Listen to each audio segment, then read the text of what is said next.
There's Just Something About Kansas City is brought to you by the generosity of our friends with the Haverty family, the Illig family, the Kearney Warnell Foundation, UMB Bank trustee, the Sherman family, the Cockrell family, Kansas City Orthopedic Institute, Don and Mary Doherty, and the Bergman family. Thank you. Folks, welcome once again to another episode of There's Just Something About Kansas City, where we talk about the people, places, and things that make this such a great and incredible place to live. And I am sitting here in the Black Archives of Mid-America, surrounded by Black history here in Kansas City and the surrounding environs. And I couldn't be more honored than to be sitting with this young lady sitting right beside me, Dr. Carmaletta Williams, better known as Dr. Carma. May I call you Dr. Carma? Please do. Yeah, and she is the Executive Director and CEO of the Black Archives. Welcome, Dr. Carma. This is going to be, I can't wait. I've been doing my research and just the incredible history here. It's unbelievable. This is an amazing place. Thanks for the invitation. Yeah, you bet. Absolutely awesome. You are a native Kansas Citian, and you left town for a while and were traveling all over the world teaching, and I think you've taught on every continent but one. Is that correct? That's true. I need an invitation to Australia. Invite me. I don't have to stay long. Right. Yeah, but that was my goal. I grew up in Kansas City in the old 54th Street neighborhood. The neighborhood, of course, was pretty much decimated by the South Midtown Freeway, but we still have reunions, and my church is still there, Willis Chapel, AME on 54th and South Benton, and our old church building used to be the Phyllis Wheatley School. Yeah. So a lot of history. Yeah, right. And you guys do stay in touch, which I think is important. I think, don't they even have a newsletter that they get out to you all the time? They have a website, a Facebook page, and reunions. Yeah. You're very proud of that area, right? You know, I am. It was a special place to grow up. When I came here, I had dozens of people tell me that Black folks didn't live south of 27th Street. And I'm like, that's not true. You know, I'm the fourth generation in that neighborhood. Right. And it was a special place. There were people who came from everywhere, and they ended up in that area for different reasons, to work in the mines. Some of them did, and we grew. I knew every single person. I don't know all the people who live on my block now, but it was a magical place. I felt safe. It wasn't just like a fairy tale land, because we had all kinds of people there, and they all contributed. And I knew that I was safe, and I knew that I was loved. Yeah, and you come from Tennessee. Your family originally. You are a descendant of slaves from that area, right, of Tennessee, and it may have been your great grandfather who had to hobo his way to Kansas City to get out of Tennessee. There's a story behind that as well, right? Well, my great-grandfather actually came from Sill, Alabama, in Russell County. And he and his sisters, he had three sisters, were orphaned young. And so Papa would support the girls by working the logging camps. So they would go to a place, cut down the trees, lift up their space, their tents or whatever, then move to the next place. So Papa worked at the trees, and the girls would get jobs as domestics and other jobs in the town. And one of the girls, Blanche, worked for a pharmacist. And the pharmacist raped her, and Papa killed him. So that's why he ended up hoboing up to Topeka, where he met my great-grandmother, whose family was from Tennessee, and they were part of the Exodus movement. Yeah, that's interesting, and I'll let you continue on. But the exoduster, until I started doing my research, I had never heard the expression or the word exoduster. And I know it has to do with Exodus, and you're leaving everything else behind. So explain the exoduster movement from the South. Well, it's just like the Exodus in the Bible. They were freed people, and they were looking for something of their own. We know that most enslaved people wanted to have their own land, they wanted literacy, and they wanted an opportunity for their children.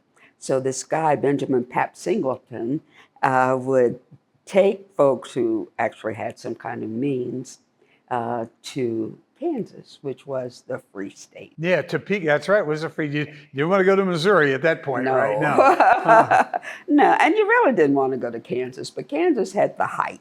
And Kansas only decided to be a free state by 1 vote.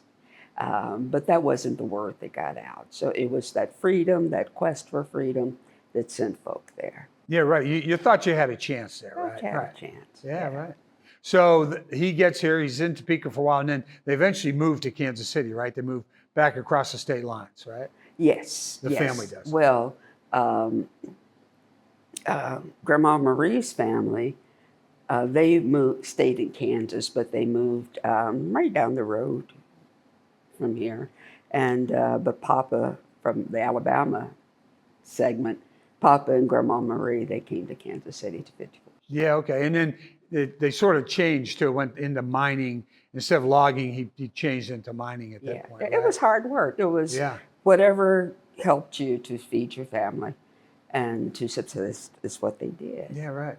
And for you too, I think you learned most of your history from oral history, right? Which is extremely important because a lot of people back then did not read or write. Yeah, Papa and the boys, they had 15 kids, but they built the house on 53rd and Walren, and so we would go and visit them. My grandmother would take us down there, and Papa had diabetes and had his legs cut off, and sometimes when his sugar would be high, it would affect his mind, but we always had to go say hi to Papa. Yeah. So I'd go upstairs and say hi to Papa, and he would say, "My Blanche. My beautiful Blanche, they killed my beautiful Blanche." Yeah. So I'd go downstairs and say, "Papa's gone crazy," and get whopped. Yeah, say right. That. But my grandmother's name was Blanche. And I said, "But Papa thinks you're dead." And that's when they told me the story about Papa's sister, who was also named Blanche. Mm-hmm. My grandmother's name was Pinky Blanche Sally. And Papa's 3 sisters were Pinky and Blanche and Sally. Wow. So then finally when I heard that story, so when I'm starting to do family research, I had to go find out. And it's amazing what's in the newspapers, because there was a story in the newspaper that said the pharmacist had been murdered, but it never told the whole story. But I knew it was that story. And people would put in stories about lynchings and other things, so there was no shame to it. Yeah. For them, for those folks. But that the information is right there, and it was like, this is Papa's story. Right. And you know, the archives, that's what this is here all about, right? It's no revisionist history. Tell the truth. Yeah. And that's what we do. We tell the truth. Exactly. And it was founded in May of 74, Horace Peterson III. Okay. And he has a very interesting backstory, because even when he was a young boy, teenager probably, mm-hmm. This was his vision, is to build a Black archive in Kansas City. And amazing for a kid that age to have that kind of a vision. Absolutely. We call them middle schools now, but when he was in junior high, he would collect things, buttons and brochures, and store them in the trunk of his car and tell his friends that he was going to open a Black museum. And they would say, "You're not going to make any money at that. What are you going to do?" But he kept it on. And there are wonderful stories that I've heard about him dumpster diving at the call. It's a call paper, yes. Yeah, see what kind of stories were there and what they're throwing away, and climbing into the windows at abandoned buildings to see what people left. Wow. But he was committed to it. He went to the Smithsonian and learned how to do it. And this was his dream. Wow, that's incredible. Did he ever live, I mean, to see it is not in this stage, obviously, because the building has moved several times from historic building to historic building. And we're right down in the middle of the 18th and Vine Jazz District here, in a very vibrant part of the city. Right across the street from the Urban Youth Academy is right here, catty corner to us. So you're in a very historic place. But this building and the archive itself has moved several times, hasn't it? Well, I consider this the 5th location. The first one was the trunk of his car. And then he had a space at the 18th and Paseo at the Y, which is now the Buck O'Neill Center. When that became uninhabitable, he rented an apartment. And then with desegregation, he was able to get Firehouse number 11 down on 22nd. That was the first Black fire company in Kansas City, correct? Yeah. And then when they desegregated, the city let him have that building.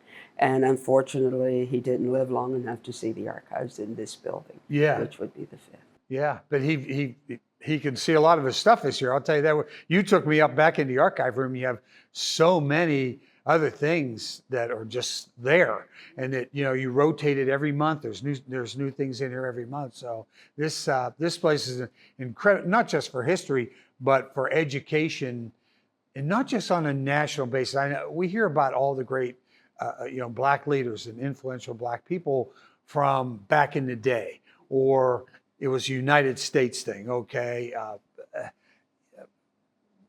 Thurgood Marshall, et cetera, et cetera, et cetera, okay? Just talk about, but we have so much history here. Black history in Kansas City, it is phenomenal. Until you start researching and looking, we really don't know what we have, do we? No, we don't. And one of the pictures I showed you upstairs with Horace Peterson and Jesse Jackson, Jesse Jackson announced his run for the presidency right here in Kansas City on Black Archives Presents. We have Heritage Hall here because this exhibit is those people who were famous for Kansas City, creating businesses and art and that kind of thing. But in Heritage Hall, we also have an opportunity for other people to be included, and live people to be honored there. Sure. So, and everybody has someone in their family that they think deserves to be here. Right, and you're thinking too, how do you handle the genealogy of people and how they can go back and try to look and find out where their relatives were and what their relatives contributed to while they were here? Yeah, we have Heritage Hall, and we do have genealogy classes. Preston Washington with Magic and the Midwest Genealogy Society.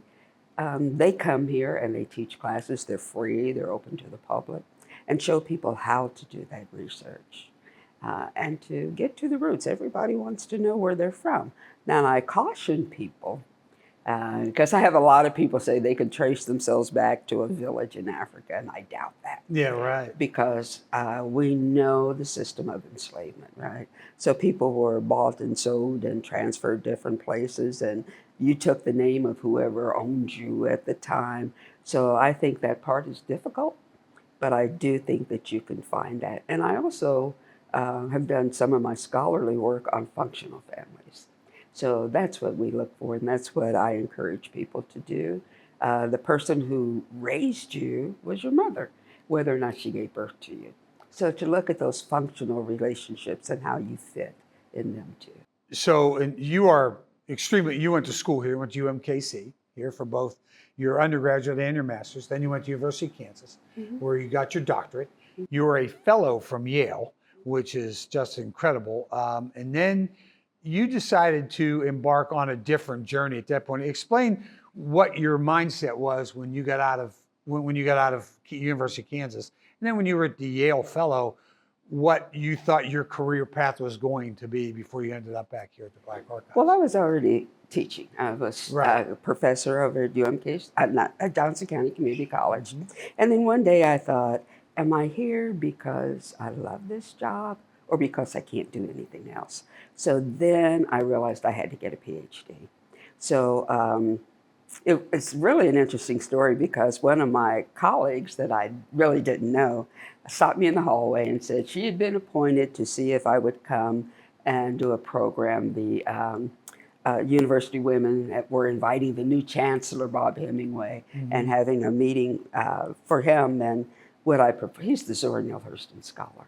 And would I do a program? I'm like, what makes you think that I would perform as Zora Neale Hurston in front of the man who knows her better than anybody in life? Right. And she said, we will pay you. I'm like, oh, okay. Okay. Hey, absolutely. Yeah, sometimes it does the amount of money. Okay. So I had dinner with him and we talked and we did the performance piece. And then something he asked me and I responded to Zora and he said, that's exactly what I thought she would say. Yeah, and you won an Emmy for your portrayal of Zora Neale Hurston, 2015 Emmy, and that was on the Meet the Past with Crosby Kemper III. My wife and I went to several of those. They were just incredibly done. So that was a beautiful performance. So it was just thank you. Really great. Yeah, and you won the Emmy for that. Yeah, the librarian group did. It was like, but I was Zora, so they gave me one too. Yeah, right. But that had to really make you feel good. It did, because I have performed as her all over the world, literally. And, I get invited places around the world, and I haven't had to pay for those trips. And I think many times I'm a girl from 55th Street. How is this happening to me and for me? But it's been a great life. And when I got the invitation to do Meet the Past, Henry Fortunato, the late Henry, called me up and asked me would I do it. And I'm like, yeah, okay. His hometown. Yeah, sure. And I knew Meet the Past program. I didn't know Crosby at the time. And it worked out fine. Yeah, it worked out great. And then you did study all over the world. How did that help you when you saw all those other cultures? I know you're in Africa, you're in Europe, you're in Western Europe, you're in Eastern Europe, you're in China. I mean, from a educational standpoint, that had to be incredible for you. Even though you were teaching, you were also learning, weren't you? Absolutely, absolutely. When I was growing up, we were poor. My mother was a single mother with 5 kids, and she used to tell me that I was born to be jet set. And I was going like, yeah, okay. I didn't take my first flight until I was 21. But I knew she was right. And there was a world out there, and I wanted to experience it. And I thought that I had something that I could contribute. My grandmother used to tell me that I had something special to bring to the plate because I was Black. And so at Harvard, I had a fellowship there at the Du Bois Institute and studied civil rights movement in Princeton and Penn. So at each one of those places, I just considered myself extending my education so that I could share. Even when I was teaching, I taught for 28 years, and it was like, I'm not teaching you things, I'm sharing what I know. Right. And then I would encourage my students to share what they know. And it really worked out great. I had a great time. And China was wonderful. I mean, I walked down the hill. I was in the foreign experts building, right? But they put me up in a lovely apartment. But people would just walk up next to me and go, hello, Professor. And I'm like, I just had that look. But they would walk with me. And finally, I realized that they wanted to practice their English, which was great because I needed to practice my Mandarin. So they would speak to me in English, and I would speak back, and they would correct me, of course, because I never got it for real. Very difficult language. Yeah. So is English for people who are learning English. Yes, absolutely. Right.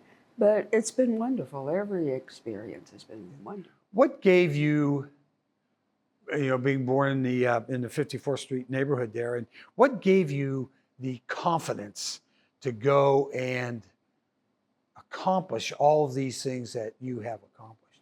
Everybody in my neighborhood kept telling me I would.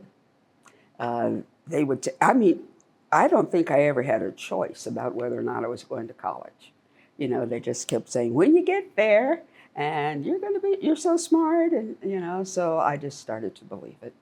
But every single person that I encountered in that neighborhood was supportive, not just of me, but of each other. And we knew that we could do it, and I knew that I could do it. I also knew that college was not going to be an option, which got a little difficult when I was stupid and got married at 18. Had a baby. Things happen. Yeah, life intrudes, especially when you don't think it through.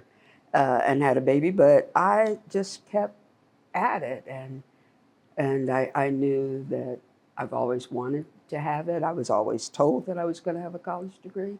And so I did. That's one of those things too. You had a child, you're 18 years old, and now you're thinking about going to college. But a lot of people at that point, that had been the end of any aspirations they had to go on to higher education, whatever, but it didn't stop you. No, and sometimes I could only take like 1 or 2 classes a semester because I did not have at that point a supportive husband. Right. So, but I wasn't going to give it up. And when I was teaching, I would tell my students, if you're thinking about dropping out, come and talk to me. Because I had 2 courtships, 2 marriages, 2 children, and 2 divorces while I was trying to get my degree. So hang in there, it can happen, and I can help you. And so I think a few changed their minds, but it was always a goal, and I wasn't going to back out. Right, and you didn't let the negativity destroy your attitude. And I think that's what happens to a lot of youth today. I think they let that negativity just overtake their lives and they sort of give up. That's true. But I couldn't because I had all those folks behind me. Right. Plus you had to support, you had 2 babies. So, they're grown daughters now and you have 1 great-grandchild and a few grandchildren. So everything worked out pretty well for everybody. It's a beautiful life. Yeah. So what drew you back to maybe not just coming back to Kansas City, say to teach at, Rockhurst or UMKC or go back to University of Kansas? What drew you to come back here and to take over the position here at the Black Archives? Well, I never really left. The only time I was gone for an extended time was when I was teaching in China. Right. But I came back, my son and I opened a publishing house, and then I got a phone call that said, Dr. Carma, the Black Archives is in chaos, and we need you to come fix it. And I'm going like, no, thank you. I like working at home in my pajamas. And then the third call, the board chair, Taylor Fields at the time, said, would you just come down and meet with us? So I did, and I fell in love with this place. It was like the culmination of what I'd been teaching for 3 decades. So it was literally closed, and we couldn't walk. The archives that you saw today upstairs is 1,000% better than it was when I first got here. We had to step over boxes to get in there. But it had that history. It had so much important things here. And I think the value of most of this is that it's given to us. We don't buy things. So these are the artifacts, the stories, and the pictures that our community thinks is important to understanding Black life and culture. So I just got Quincy Bennett helped me. She said, I'll help you. And so I started Friday, she started Monday, and it was the 2 of us, and then my daughter came and joined us. So it was just the 3 of us for a long time trying to sort this through, open the doors, and get people in here. Yeah, and just try to figure out, what is important or what will grab people's attention first, despite the fact there's so much history up there. In fact, you guys had to implement your own Dewey Decimal System because of when I heard you on a podcast before talking about the Dewey Decimal System. I hadn't heard that since my brother was in high school when he worked at the Carnegie Library in Pittsburgh. He used to talk about going back in the stacks and looking through the Dewey Decimal System. I'm going, what is the Dewey Decimal System? But there were so many books and articles have been donated to you that are all upstairs in the archive. And you told me something fascinating about the book collection you have. What? I did. My friend Bill Tuttle, Dr. Bill Tuttle at KU, retired from KU. And he called me up and said, Carma, Kathy and I were driving around and we found a new house. And I'm like, oh, that's nice. And I'm thinking, okay, I'll come to the housewarming. Yeah, right. And he said, so I don't have room for my library and I want to give it to you. And I'm like, you don't want to give it to me, you want to give it to the Black Archives, because I've seen his library, it would not fit in my house. So we went over, packed up his books and brought it over here. And then Dr. David Katzman called and said, Carma, I heard that Bill gave you his library, I want to give you mine too. I'm like, wow. So we went and got his, I'm talking about thousands of books from each of them. And then Dr. Edgar Tidwell called and said, heard Bill and David gave you. Everybody's cleaning out their house and they're sending everything to you. Yeah, I'm like, great. So and then we've had other donors come in with smaller collections. So I am claiming that we have the largest collection of African-American literature, life and culture in the Midwest. Wow. And why is it important that this story is told and this stays alive? Because it's American history. And we are all involved in it. And we cannot make these people who worked so hard to create a culture, to create an area, to create a city, become invisible. So we have to honor them. We have to learn their legacy because there's stories there that can help us now. And that's what we try to promote. When we have young people, come here, we had 16,000 visitors last year. I point out to the young, Congressman Cleaver was young once. He told me that wasn't funny, but I think it is. But hey, they can see. Congressman Cleaver, you were young once. So was I. But they can see what one person can do and that they do have value and they do have power. And we also make sure to tell them that history is now. Right. They are making history. They are a part of history. And what will their legacy be? What is it that they want to promote? What is it, the story that they want told about them? And that's what we have here. We have all kinds of stories of all kinds of people. We found out that PFC Willie James, who's on the picture right behind us. Yes, right. He's a Medal of Honor winner, World War II. Yeah. Yes. The city did not honor him. Oh, wow. He got married and went to the war, and they were told that the village they were going into had been swept and it was clean. And the minute they started walking down the street, gunfire came everywhere. So he was trying to rescue, the black troops were led by white leaders, trying to rescue the guy and pull him out of the street, and he got killed. Right. So I'm in my office, and these women come in, and they're his nieces. He didn't have time to have a honeymoon. And they said, we have our uncle's Medal of Honor, and we think we want to give it to you. Oh, not me, the Black Archives. But it was like, how powerful is that? How often do people get a Medal of Honor? Right. And how often does somebody who looks like us, who lives down the street here, get one? So we partnered with First Sergeant Robert Gray and other military people. I said, I would love to display it, but it has to be kept safe. So they raised the money for the locked case so that we could show it. And then other military people came in and said, but what about this? So what started out just to be a Medal of Honor has ended up being a nice exhibit dedicated to the military. And the proclamation is on there, and they describe exactly what he did. He, like you said, at the very end, he ran back in to pull one of his guys. They never going to win that battle eventually there anyway. He ran in, pulled one of his wounded guys out and got shot. But he volunteered to go forward in the beginning of that campaign and that battle to scout and see where the enemy positions were. And he was out all by himself, laying in the dirt, and they had clear view of him but couldn't hit him.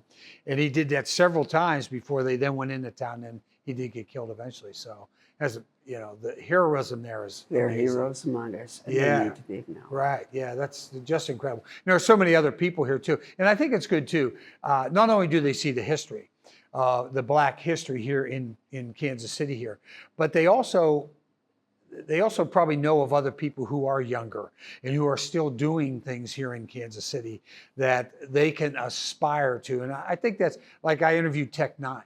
I mean, he's an inspiration to anybody. Now, Alvin Brooks obviously is older, but I interviewed Alvin Brooks. What an inspiration, and what a mindset about all the awful things he went through, but came through it and still is that positive, upbeat guy that's just trying to make things better for everybody. Yeah, he is, and he deserves every honor he gets. Yeah. So what inspired you here? Well, one of the things that has inspired you here? Well, I just want to tell the stories, and I want to make sure that the stories are preserved. And there's so many of them. Every single person that I've met has a story. I've had people come in and say, will you look at my book? And I'm like, okay, have you written it? No. But they know they have a story. They want to tell that story. So we try to encourage people to do that. But these things didn't happen in isolation. Every single person who's honored here in this exhibit had folks behind them, right. Folks who believed in them, folks who encouraged them. And that's what happened to me. I still have people. We had a red tabletop luncheon Saturday, and one of the women from my neighborhood, she came up and explain what the red tabletop is. We have a group, Sisters Lifting Sisters, the Women's Empowerment Collective. And it's Dr. Marjorie Williams, who is board chair here at the Black Archives, but she was also president of the Higley Mill School Board, and she is involved. You can't find anybody with a better heart or commitment than Dr. Marge. And State Senator Barbara Ann Washington, who knows politics, who shares it with us, who tells us what to look for, what's good, but she's also committed to this community. City Councilwoman Melissa Robinson, 3rd District Councilwoman, and her commitment is just as strong. And Estelle Brooks, who has Fit for You. She's she is fit. Fitness is her thing, and she's just beautiful, and she makes me sick every time I see her. She's Alvin Brooks' daughter, but she's just got it together. But we came together and we decided that women over 75, Black women over 75, were the most isolated by COVID. So we would have a luncheon for them as soon as COVID broke and we could get them out. So we lowered some of the age, but the first year we had, I want to say 8 women over 90. Oh, gosh. Who came, and so many in their 80s and 70s. They came, we walked the red carpet, we took their pictures, gave them an elegant lunch, and then we talked about things that were important to them: grief, loneliness, finances, health. And we had speakers come in and do that, and then we gave them really nice gifts. Then we had women say, well, what about us? You know, you got to lower that. So we started lowering. The age is not real low, but 55. But so we started inviting other women. I mean, the room limits us to 80. But we had to, that gives them an opportunity to come out, to talk about their reality, to ask questions about things that are bothering them: health, grief, finances, food, medical. Right. And it's a wonderful afternoon, and they feel regal. Yeah. I mean, they take individual pictures. Feel pampered, the whole thing. Yeah, it's great. Yeah, so we do that. Yeah, well, good. Yeah, I think that's wonderful. And like you told me, for all the women who are younger than 55, go form your own thing, because they have enough individuals in as well. What resonates with you most here? You know, is there an exhibit? Is there an article? Is there a person? And I know you've written a book about Langston Hughes, Do Nothing Till You Hear From Me. And My Dear Boy, the letters from his mom to Langston Hughes. But Langston Hughes obviously had a tremendous impact on you. Explain a little bit who Langston Hughes was. Okay. Langston Hughes was the poet laureate of the Harlem Renaissance. And that was the time when Black literature changed forever. And the writers decided that they would tell their own art their way, their stories their way. And so Langston was that pivotal person. There were many people included in the Renaissance who wanted to copy white writers, but Aaron Douglas, who's from Topeka, said, we're not going to do that. We're going to put our arms in, and we're going to pull out our histories and our stories, and they're going to be earthy. They're going to be honest, and they're going to be ours, and we're going to tell them our way. So Langston then reached a lot of criticism for those people who wanted to follow the European models.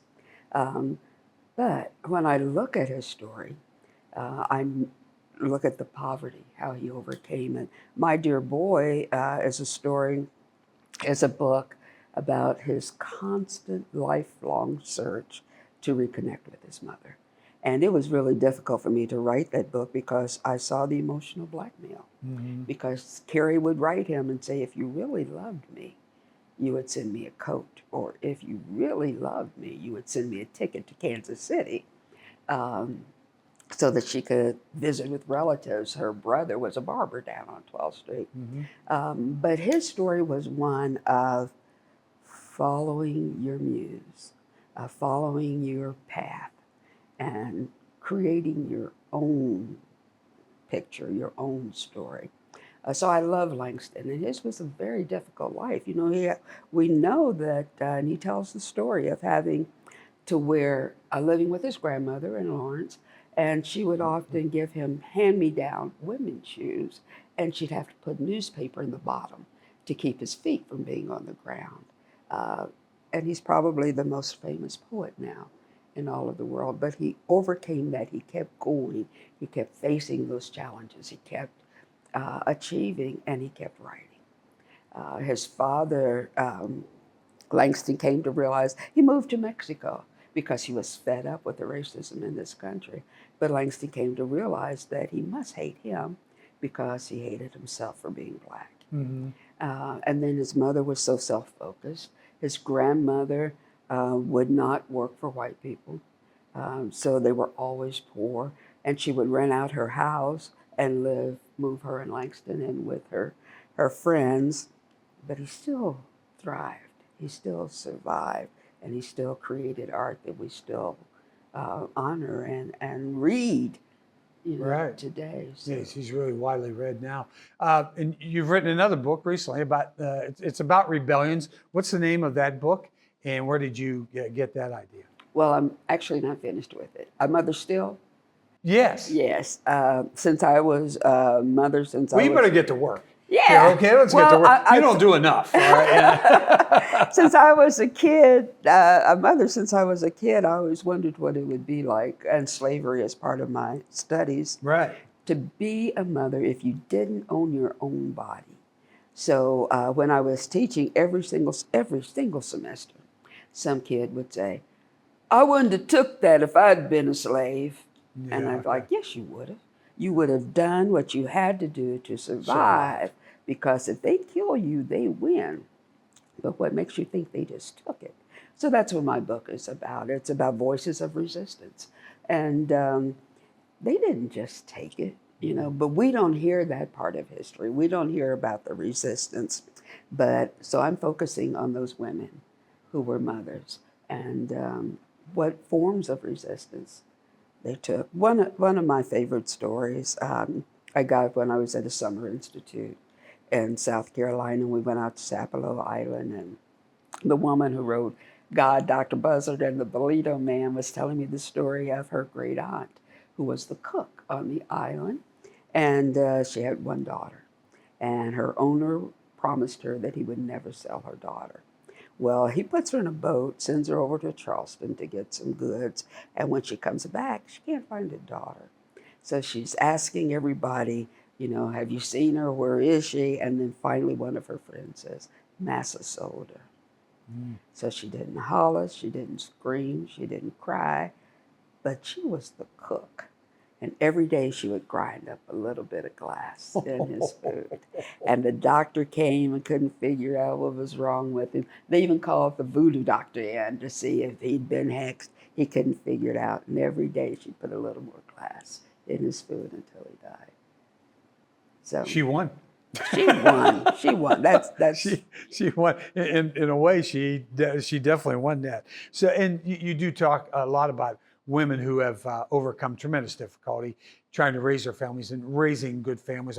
I think that's so important now, especially in the Black community. Now, there's so many single moms out there, and you've experienced yourself. I mean, it's a difficult thing. It is. It's not a walk in the park, that's for sure. But you have to stay focused. What is important to you and what do you want your family to look like? So it involves a lot of sacrifice, a lot of things that you would like to do. You can't because you have to divert that money for something else. But in the end, you have this sense of accomplishment that you did what you had to do for your family and for your children. And we see that a lot. And so we try to support those mothers too. Right. And let them know that they're not there by themselves. I was very blessed because I lived in that community. My mother and my grandmother and all of my surrogate aunts, would help me. My mother's best friend would watch my son after school until I got home from work. And so you have a community, tap into it. People will be they'll be happy. They will be. They may fuss at you for not doing what you should have done, sure. but they will help you. And there is help out there. Just ask. Don't be ashamed. Right. To ask. Yeah, that's part of it too. And so, how do you engage with schools and sort of keep that out there and try to get them? I'm sure you bring them through here. I'm sure there's classes come through, and do you take some of this with you if you go to a school or something? They ask you to come and talk, or would you rather them come in here and experience it here? Yeah, I want them to come here. Yeah. I do occasionally go to schools, but it's too much to carry. So if they come here, they can get a fuller experience. We have 4 exhibit halls here. And so we have the Aunt Lucy's Cabin, and then we partner with Equal Justice Initiative. So we have the lynching exhibit. We have This Is Our Main Hall. The rotating gallery, we change that once a month. And we also have the Women's Professional Basketball Hall of Fame. Right. I was taught. Yeah, I'd heard that as well. I'm going, the Women's Professional Basketball Hall of Fame, and then it was started in Kansas City. It was an off-season type thing. I'd never even heard of it. And here I am, I'm in sports, and I'd never even heard of that before. So there's things here to learn about everything. But explain the women's. I think that's a really interesting part of it as well. Yeah. I had a guy, Lightning Mitchell, came into my office and said, "Women's professional basketball started in Kansas City." And I'm like, "I'm running a museum. I need proof." Well, what I didn't hear until much later was spring and summer league. So I said, "I need proof." He brought in boxes and boxes of stuff, and he actually paid for that exhibit. Then we had a soft opening, and we had professional basketball females come in, and they said, "This is beautiful, but you don't tell the whole story." Because women's professional basketball actually started in 1931. I'm like, whoa, I would love to tell the whole story, Yes, but absolutely. I can't afford it. So they made those other panels that do the history from 1931 up until now. And so we tell a complete story now. Wow, it's just incredible. I had absolutely no idea. You know, we have a tremendous boxing community here too. Has been around the Gold Gloves. You have a board up, you know, with the matches and the weight classes and the whole thing. With the back goes back to, gosh, the 40s or 50s or way back for the Golden Gloves. It's just incredible. Explain Aunt Lucy's cabin. Horace Peterson learned that there was a home where formerly enslaved women lived in Trenton, Missouri. So he got in touch with the family. Family said, "Yeah, you can have it." So some of his friends went up and took the cabin apart and brought it back here on back of trucks. And originally they reconstructed it at the firehouse, and then we moved it here. But every board is original to the cabin. And Lucy, unlike some of the donors we get, had written the names of the people in the pictures. Mm-hmm. And there's one in the cabin, there's several in the cabin, but there's one of a black woman and a white man. So I'm glad that she identified that, because it was the place of enslavement. Yes. So I didn't know if that was maybe her owner, but they had actually defied the laws and got married. So, and the wash tub, and when kids Yes. come, we're like, "What is this?" Well, they've never seen a pump. So the pump is there. But I think she was also elegant, because we know Missouri winters, right? And most people put like newspapers behind the wall to keep the wind out. Yeah, insulate. Yeah, Mm-hmm, sure. Well, Lucy had burlap. And she also had glass. So, and her tablecloth has fringe around it. So she was fancy. Yeah, she brings a smile to your face too. So I think you resonate with her. Who else do you really resonate with in here that comes to mind that you would like people to get to know better? Just maybe from a local standpoint, more than nationally. I think we know about, you know, most of our historic black leaders at that point, influential people. But locally, I think people lose sight of who we have here and who has been here. That's true. And there are so many. I think about Junius Groves, who came here with 30 cents in his pocket and ended up being the potato king of the world. And a couple of years ago, he was inducted into the Kansas Business Hall of Fame. Mm-hmm. There's a movie out about him now. Sarah Rector. Oh, yeah. Who at 11 years old was the richest black child, actually, in the country, got beat out of some of her money. She had a white man who was taking care of her and her money, and when he died, his wife took it over and kept a lot of it. She had to go to court to sue, but her house is still on 12th Street. Wow. You know, and it's an important story. I love, the exhibit says, "High school boy marries Miss Rector." Well, she was in high school too. Yeah. Yeah. Yeah, she was a kid too. Yeah. And then Catherine B. Richardson is a little white speck in one of the pictures on healthcare. And she and her sister were on the board of Children's Mercy Hospital. And one day at the meeting, she said, "I'm sick and tired of us treating kids all over the world and not treating the colored kids here. So until you do, I'm not giving you another dime." And they desegregated Children's Mercy Hospital that day. It was one room and it said Negro child. But that changed everything. Yeah. Now, especially, you got to remember, you're in Missouri. Yeah. You're in the state of Missouri at that point. Yeah. That's Go ahead. right. That's right. And there's so many Lucille Bluford, too, I think. Lucille Bluford. With her journalism background and, everything she did in order to get the word out and a call, a newspaper. I mean, those things, people forget about that kind of history, and it's important not to forget that. Yeah. And I always taught her, partly because of the call, but she gets accepted into the zoo's journalism school, and she shows up, and they go like, I didn't know she was colored. Did you know she was colored? No, I didn't know she was colored. And they said, we don't accept colored people.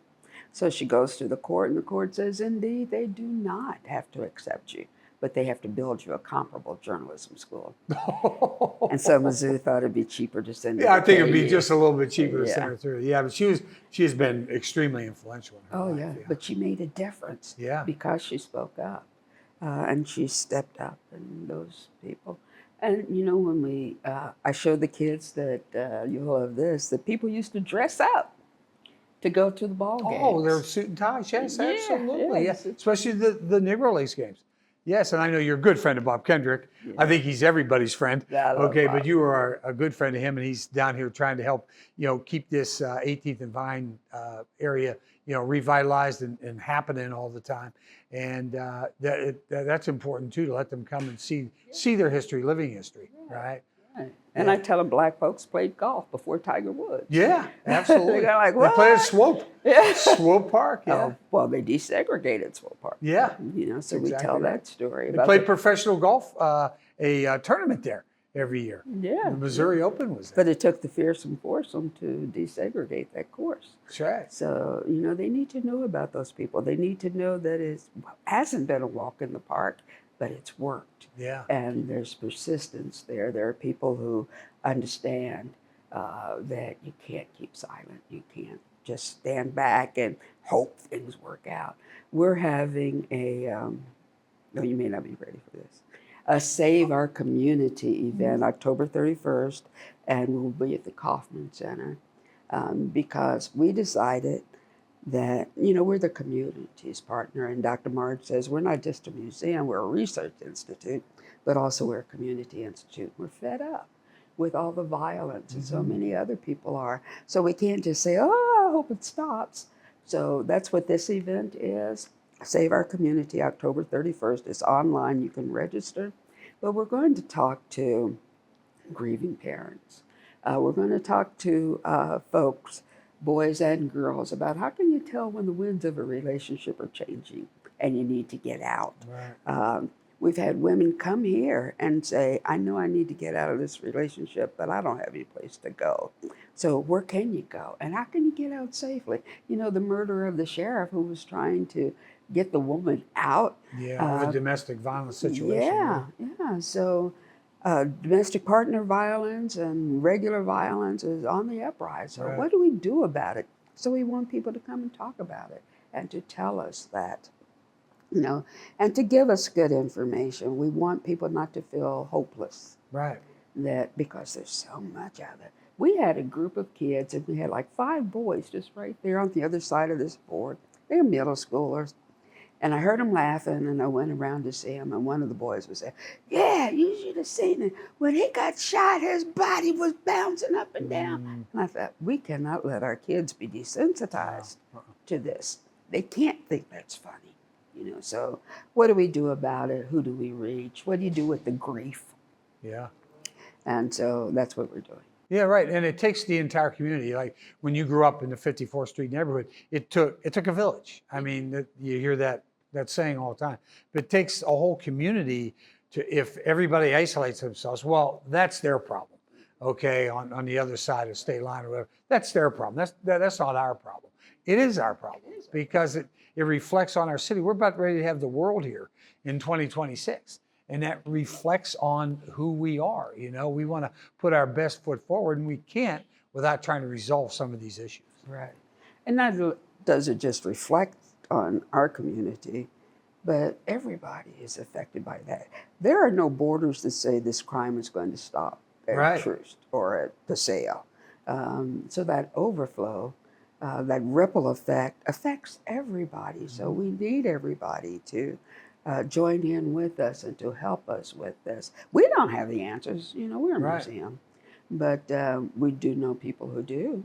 So let's share that information. Let's support and encourage each other. Right. And instead of trying to encompass it, the entire country, let's just take care of our area first, right? Our city first. Let's try to get that straightened out. Then maybe we can give somebody else a template to take to their city, and they can try to do the same thing we did, the way we did it here. Yes. Yeah. So I think that's beautiful. And for you, this is a podcast called There's Just Something About Kansas City. Obviously born and raised, and you've been all over the world, and yet you decided to come back here and take over the Black Archives. What is it about Kansas City that sits in your heart that has kept you here all this time? It's home. It's home. Not just the people that I know and love and supported me are here.